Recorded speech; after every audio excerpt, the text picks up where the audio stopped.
got our preliminary statement on the process.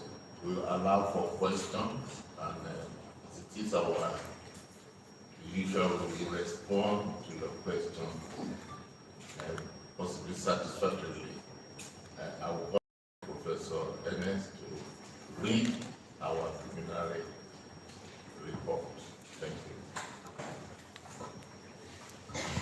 Thank you. This is a preliminary briefing by Center of Democracy and Development, CCD West Africa, Anambra State, Nigeria, 8 November 2025. CCD West Africa raises concerns over voter apathy, vote trading, and gaps in institutional progress during the 2025 Anambra governorship election. The Center for Democracy and Development, CCD West Africa, through its Election Analysis Center, CCD EAC, is monitoring the conduct of 2025 Anambra governorship election across all 21 local government areas. This statement provides our initial observations as voting is ending. CCD West Africa has deployed a multi-layered observation effort consisting of 178 trained and accredited observers stationed across high-priority polling units, 57 grassroots monitors, soldiers of mount, tracking and reporting information disorder, and 30 mandate protection observers identifying and escalating cases of irregularities as they happen. CCD's goal is to provide timely, evidence-based analysis to promote transparency, voter confidence, and integrity of the electoral process, contest, and pre-election environment. The Anambra election is unfolding amid persistent concerns about voter apathy, road electoral competitiveness, and the fragility of key electoral institutions. The legacy of previous administration, public discourse in INEC post-2028, and fears of violence, of manipulation, continue to shape perceptions alongside intra-party divisions on equal access to state resources and exclusion of women and youth, gaps in institutional preparedness. CCDEAC observed that 72.2% of polling units opened on time, with officials present before 8:30. An additional 19.5% opened between 8:30 a.m. and 9:30 a.m., while 1.5% began operations after 9 a.m. However, 5.4% of polling units experienced significant delays, with officials arriving after 10 a.m. These figures reflect generally effective early deployment by INEC across most areas. Still, the delays observed in a small but notable portion of polling units suggest operational gaps that need addressing, particularly regarding the last mile logistics in harder to reach or densely populated communities. Failed reports provide concrete examples of cabinets. In Onitsha North, LGA, Ward 15, PU 005, and Warren Ward 15, PU 001, operations were delayed due to the late arrival of officials and the absence of security personnel as of 9 a.m. Similar delays were observed in Obaro, LGA, Foboko Ward 5, PU 004, and Iowa Odepe Ward PU 008, and Anambra East LGA Ward 002 PU 010. The BVAS was observed in all the polling units monitored. In 78.9% of polling units, a single BVAS device was deployed, while 18% had 2 machines available, and 1.5% reported having more than 2 devices. Our observers also noted that in 92.2% of polling units, the BVAS machines correctly displayed the required 0 count before the commencement of accreditation. However, 3.8% of observers reported that the 0 count was not displayed. While these instances did not significantly disrupt the accreditation process, the failure to visibly display the 0 count in some locations underscores the continued need for strict compliance with INEC operational guidelines. The bimodal voter accreditation system BVAS experienced failures in some instances, as observed in Anambra LGA Ward 4 Agro. PU 011, BVAS failed to capture complaints and no corrective measures were in place. Similar issues were observed in Idemili South LGA Ward 2 Agro. PU 004 and Ward 2 Idemili North PU 002. Where voting had not commenced by 10:12 a.m. and 11 a.m. respectively. In Anambra Central, particularly in Njikoka, LGA, Umudim Ward 2, PU 035, the facial recognition feature of the BVAS machine functioned poorly. Security environment.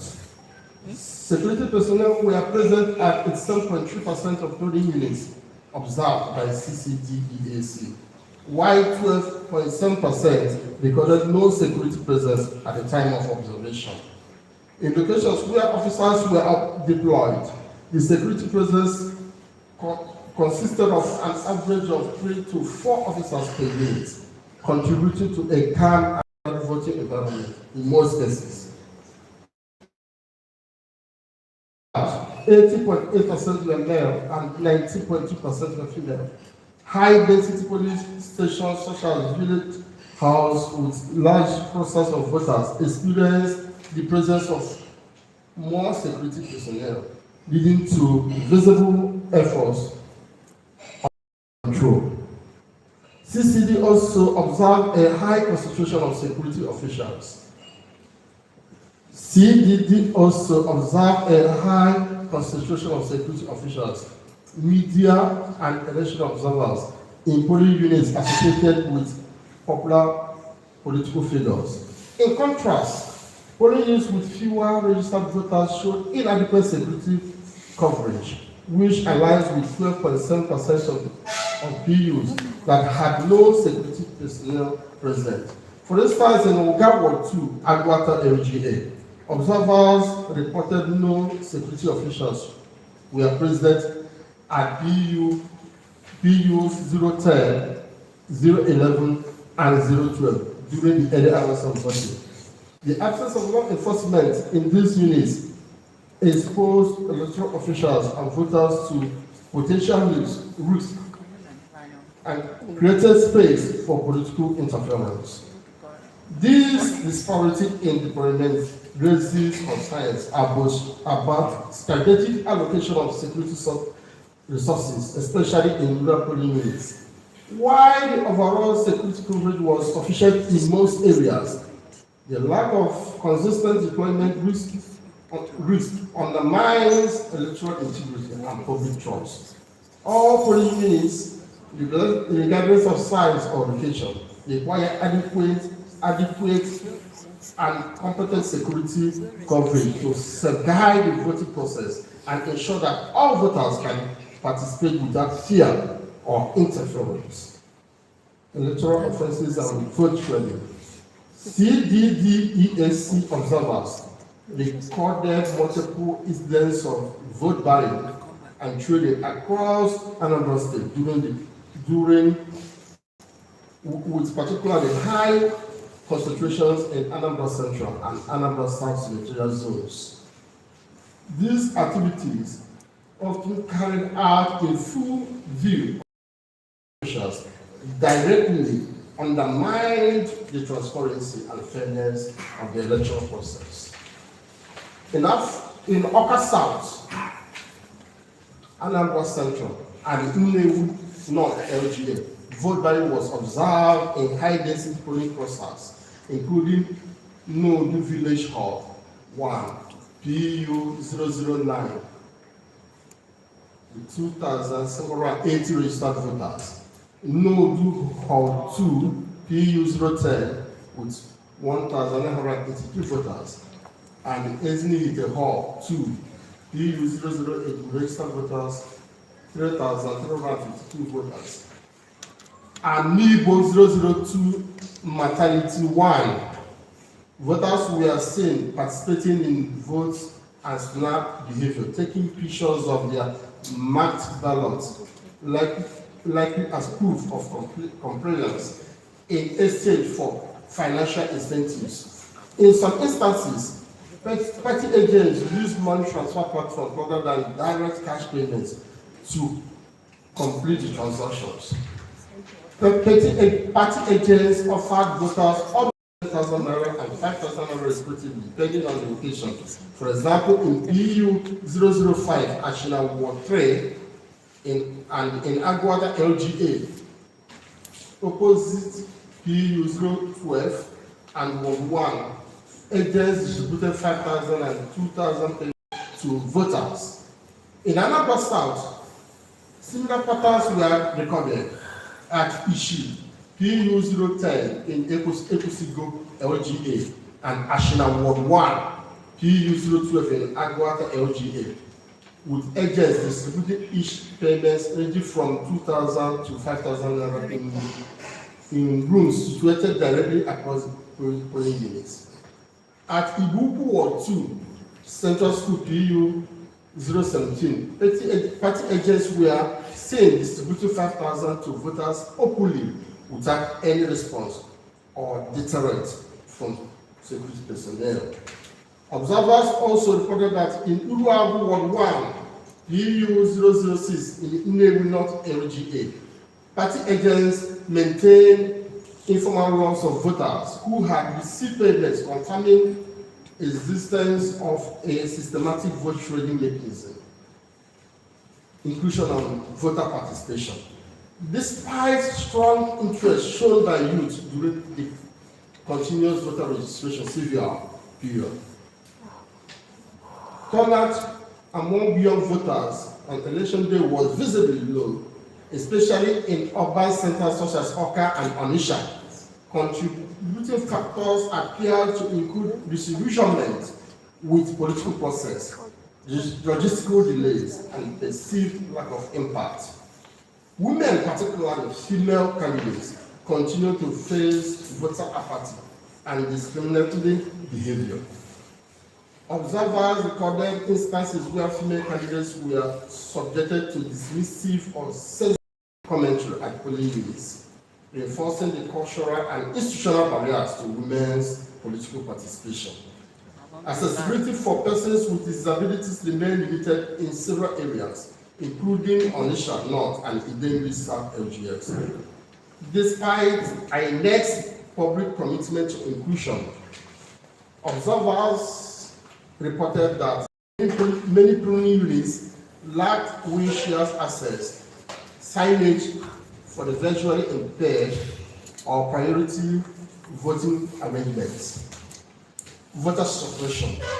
In Orumba North LGA, Oboda Ama Square PU 004, a violent confrontation between party agents escalated into a physical altercation that led to the destruction of ballot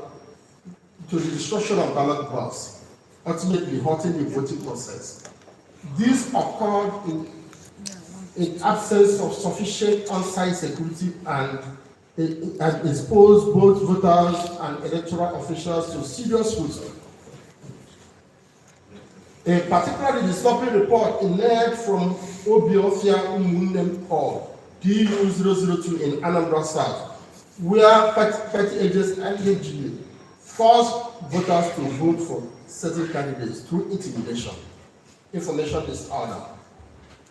The CDD continues to monitor disinformation and hate speech. As of midday, 20 claims have been identified and fact-checked. These include narratives questioning INEC's readiness, doctored videos of violent incidents, manipulated endorsements, and alleged political actors and voters' inducement circulating on social media platforms like WhatsApp and Facebook. There are also reports of candidates and circulation of audio images and videos, as well as spike in artificially generated content. CDD expresses its disappointment that false information and hate speech played a role in election despite repeated warnings. Currently, there were several instances of gendered hate speech. Of the two female gubernatorial candidates, one has come under heavy attack of gendered disinformation, with her image going viral across social media platforms like X, formerly Twitter, and Facebook, thereby attracting and fueling sexist remarks. However, none were recorded on election day so far. Conclusion and next steps. While voting has generally proceeded peacefully in many locations, serious issues remain. 1. Persistent vote trading and events. 2. Low turnout in several areas. 3. Worrisome exclusion, suppression in select LGAs. And 4. Real-time misinformation still threatens voter confidence. CDD observers will continue to track the collation process, paying close attention to result transmission and any emerging concerns around the process. We commend voters who have turned out despite challenges and call on all electoral stakeholders to remain calm, vigilant, and committed to the principles of democracy. Further updates will be shared as collation progresses. We urge citizens to continue reporting irregularities and refrain from spreading unverified information. For more information, please contact Oreda Sayis Lukman, Communication Officers at following email and phone number.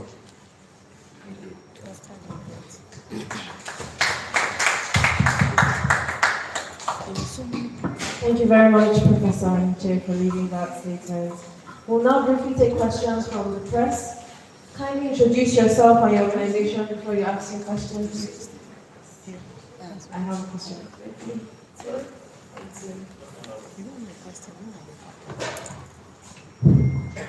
Good afternoon. Good afternoon.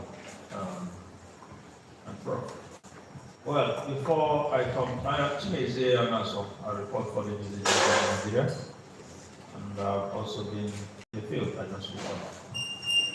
I want to ask this: there is an area that your address is silent on, which was quite obvious because of our survey or monitoring of these sites, which has to do with complaint about the inability of some persons who obtain their privacy in the last continuous notarial the inability to be authenticated and cast their vote. We experienced that somewhere in prelimination in the results. And we also had a bit of that in Shida, which is our launcher local governments. That is from our own part. So we want to find out if it is a general case or it's peculiar. The complaint is that they just got their BVCs and they weren't able to pass their authentications. So they were not votes. In the Shida at the time, the preliminary at the time were living about 8 cases. Then back to your address. Did you say they were denied voting? No, they did us. They couldn't authenticate them. authenticate their babies. And the claim was that because they collected it. No. Now, it's peculiar to those who who obtain the 10%. So it's called look back and see if there are some things that are not available. Then, to your report, it's quite expansive. We saw a lot of, much of what you said, which includes both trading. Now, my question is this. You just pointed out the area of the sophistication in the exercise now. Yeah, use of POS, electronic transfers, and all that. Please, you have reported this, and it's part of what you have reported in the CDD. What is the position now? I know you are a monitoring group, you are not supposed to take position. But what call are you making? The process has gone and gone. And in all the polling units you visited, we have security persons there. And these things take place. So, sir, by way of recommendation, what you have is this, you have identified the irregularities. Thank you. Thank you. Okay, let's take some.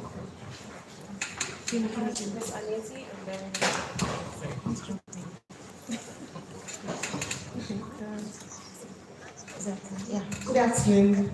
Thank you so much for the audience. My name is Aniti Patrick. I report for Global TV. Well, I want to commend your observation. Just like we went around, it was practically what we saw outside. I was within the city center here in Oka, and I went to like 4 polling units, and I noticed that we had 4 police officers at a particular point. The first place I went to, they were still waiting for INEC to come, and I had to reach out to INEC to say, there's nobody here. They have party agents to have voters coming around, and I was told they already had logistics challenge.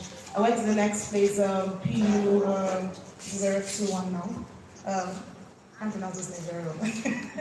And then there was no police officer at all. I had to reach out to INEC myself, and I said, what's the challenge? No security person to help with the ad hoc staff who were on ground to do what it was. Because I had party agents who were almost causing confusion there for the ad hoc staff.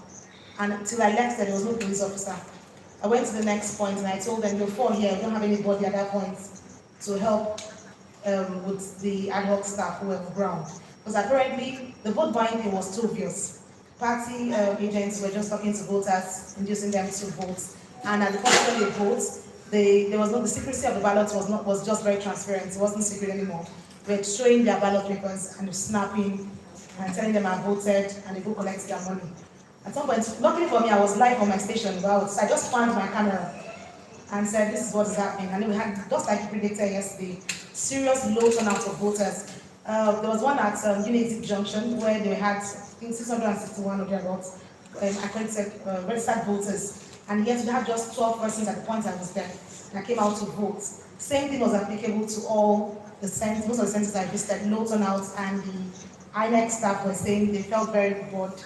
Nothing was happening to actually get them active too. So I think that's a major concern. It's no longer, I think it's a multi-stakeholder thing. When we do the advocacy and speak to these issues at the grassroots, they need to be educated. My colleagues were at different points, and when they got there, the first time voter was actually telling us that she collected 5,000 naira. She was so excited about the fact that she got to vote and got her money. So I think at this point, every stakeholder needs to look out how we can have attitudinal change to how we go out to vote and ensure that our process is seamless and we get what we want in terms of our electoral process if we want to get it right. Because 2027 is just right around us. And I can imagine what will play out if we have low turnout. Equity is here, 2027 is going to be here as well. So I don't know, people seem not to believe in the system because we still have the markets opened. People are going around, vehicular movements. Doesn't even look like it's a normal election, so I don't know. We need to just find Yeah, we'll take the first 3, then. All right, thank you. I am Princess AP at the Anambra Broadcasting Service. Actually, she said most of the things I want to say, but I think there's a need for sensitization. We were in Okuzu, in a local government area where today is poor. So even though the market was under lock and key, petty traders were there selling, mostly women. And when I confronted them, why did you go to vote? To pay me. The money they give us indomie and rice, is it enough? Is that what we are going to eat for the next 4 years? I have 5 children, if you give me that, is it enough? And I asked one of them, is it what you sell today that will keep you till the next 4 years? She said that, but at least she's going to fend for herself. In fact, they already know who is going to win. So what's their sense? So it means that our people no longer believe in the system. We believe that when we come to vote, we already decided there is no need voting, and that's what played out. Then in several places, they no longer hide the vote buying. Even with the media around, they were still doing their thing. So I don't know how we're going to save our country. I think we should start discussing this area more. Thank you. Thank you, Ms. Princess. And now I'm going to take the first 3 questions. I think Ms. Collation All right. first. Yes, thank you very much for your question, the gentleman from the News Agency of Nigeria. As regards the malfunctions recorded with the bimodal voter accreditation system, we noted that and highlighted that even in our report, in our statement, that there were several instances where the beavers did not capture thumbprints and the facial recognition feature of the beavers did not work. And also, there were also reported cases, and I don't think it was particular to those people because they just got their PVCs, but there were instances where some people turned up at the polling unit centers without with the temporary voter's card. There was one that occurred right on TV while I was on NTA earlier this morning. And the other man who came to the polling unit with his temporary voter's card and was turned back. So that problem with the PVC, the beavers malfunction, we don't think is related to because they just got their PVCs, but it was because of a malfunction of the beavers machine itself. Thank you. Thank you.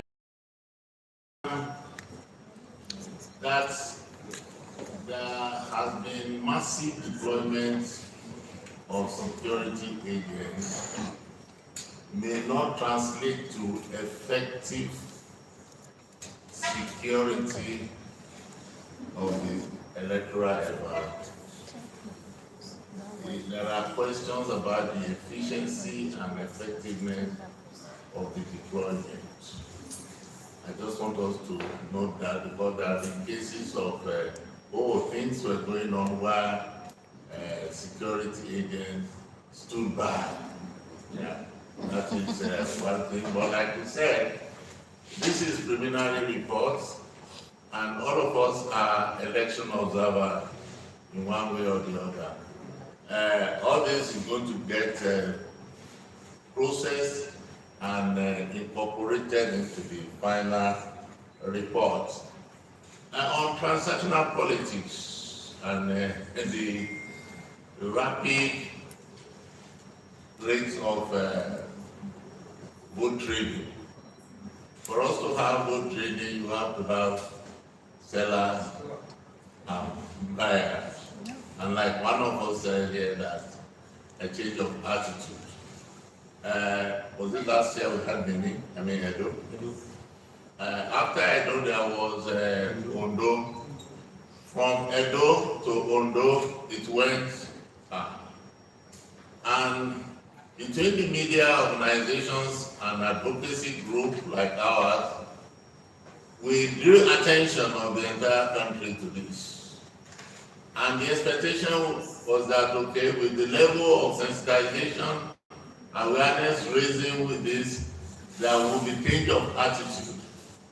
But as important as Anambra 2025 is, we actually it has also drawn attention to a fact, new ways of engaging in transactional politics. Disappointingly, vote screening has gone higher and introduced renewed energy into it.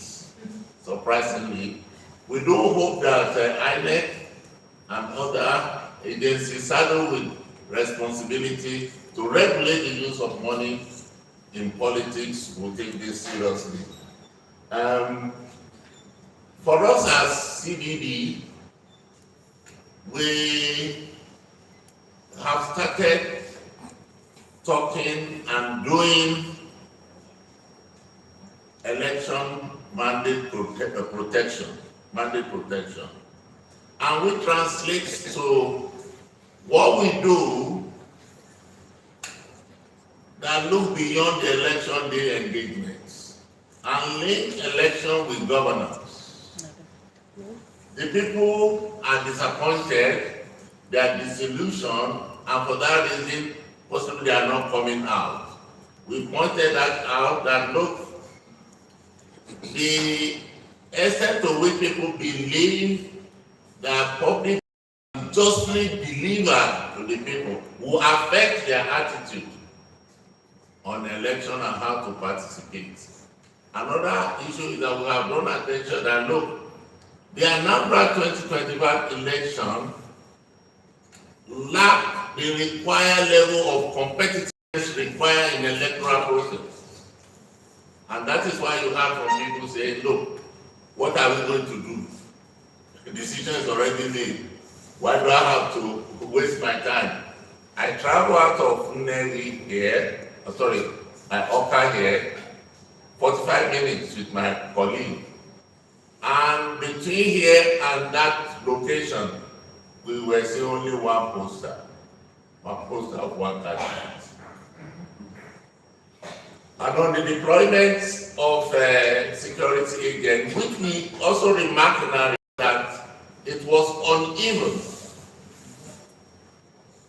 We pointed out that polling booths that are associated with big political giants, you see high concentration not only of voters, of even media representatives, or even election observers.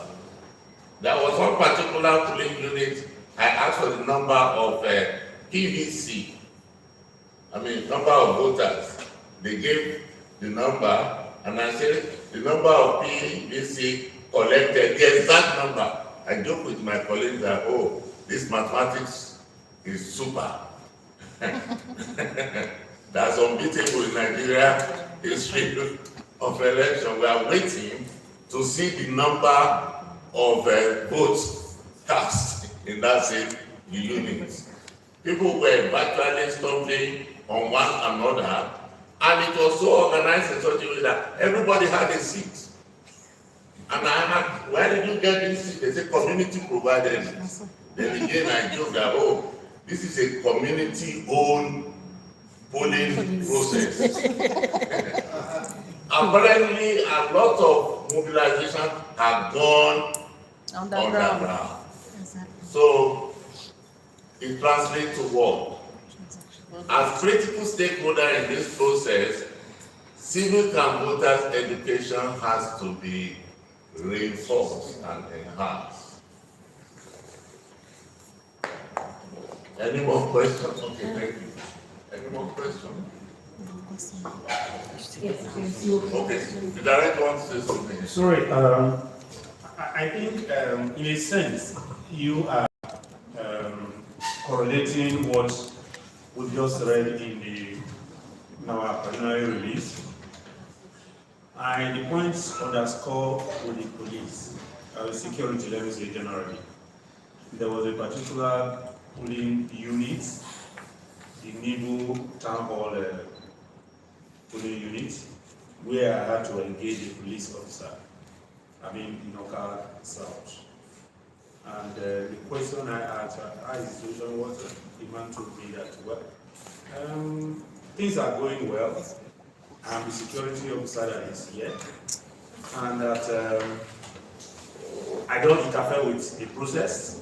My only concern is about security, so they are doing their things, and I'm the security here. The only thing where they overstep their bound is when the fallout of what is happening, because my own responsibility here is to keep security, to keep this place secured. So as long as that is not impinged on, you can do whatever you like. And that is also what has been consistent in our election these days. That if it is not your business, even if you see somebody exchanging money, it's not your business, don't follow it. I know people talk about going to the market and see people do things. Sincerely speaking, Nigeria is also about one of the very few countries that will close the whole economy down because people are voting. If you go to other countries, including Ghana here, I believe I was there in December to observe the December 6th election, their presidential election. People are free to go their normal businesses. Nobody has to close the market because of you. Let me just give you an example. You force people to go and register for voting. Among these fellows are those who are civil servants, or others are those who are traders. And sometimes because they need to do all this in order to be able to receive their salaries, they look around the marketplace and do a registration, or they look around their offices and do registration. But on the day of election, you close everywhere down. And somebody sits down in the far away where he's coming to the market or where he's coming to office and asks himself, what is the government doing for me? I don't feel the impact of governance. Why would I carry my money in my pocket to enter a vehicle, to go to my place of where I'm doing my business or where I'm doing my work, to go and register, to go now and vote? I don't know if you know what I mean. Yes. So they choose to stay at home. And as we have seen in areas like Aroma this morning, I got to the particular polling unit where the total number of voters in the register is 2,471. When I got there, only 52 people have voted. You get to other areas, 3,000 plus.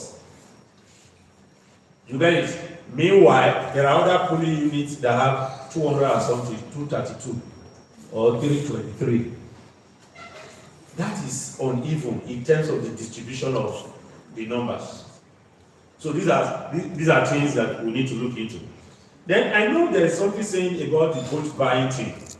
And the contradiction I see in the vote buying conversation is that, to start with, members of the political class, the people refer to them as, your vote will not count. If your vote does not count, why are they buying it? Is the question we need to ask ourselves.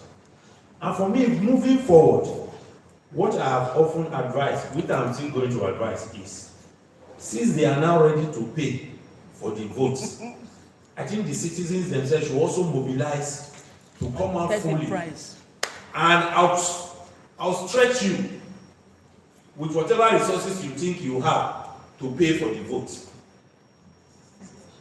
So that it's easy for us to buy a few 5 people here. But when you have people who come out beyond the resources you have, you will not be able to buy everybody. So we need a step in that direction. And I was on NTA today, and one of the things I closed with when they were asking me to, recommendations, is the fact that across Africa we are debating and let's not use Anambra as the benchmark for our conclusion. Because vote buying from Benin to Ondo and is a new thing going forward even in 2027. Even beyond. We have gotten to that point where life is going to become very difficult for our youth. And why am I saying this? You already heard in the press statement that the huge turnout for the election is low. People are getting disillusioned. People are getting to the conclusion that this is a system that do not have any plan for us. In Ondo, we saw young boys playing ball on the streets, and you ask them, are you not voting? They they say they are not interested. And the question then is, look at it the way it is going now. You used to take the option of jackpot as the solution. Is that not? But around the world, they are tightening the noose against Nigerians. So you are in a country where you cannot realize your potentials. You are also, now the only option you are seeing as, let me go out. They are also tightening migration rules and everything. And I want the political class to watch it, because the way things are going, when the youth now see that they cannot realize their potentials here and they cannot migrate, the next thing will be to turn around and fight back. And that fighting back is what is going to be putting this country in what you have in Madagascar, in what you have in Kenya, in what you have in in Texas and in Nepal and all those things. So, except our political class decide to sit down and review these things and create good governance for all of us to survive in, even taking your children out of the country is not the solution.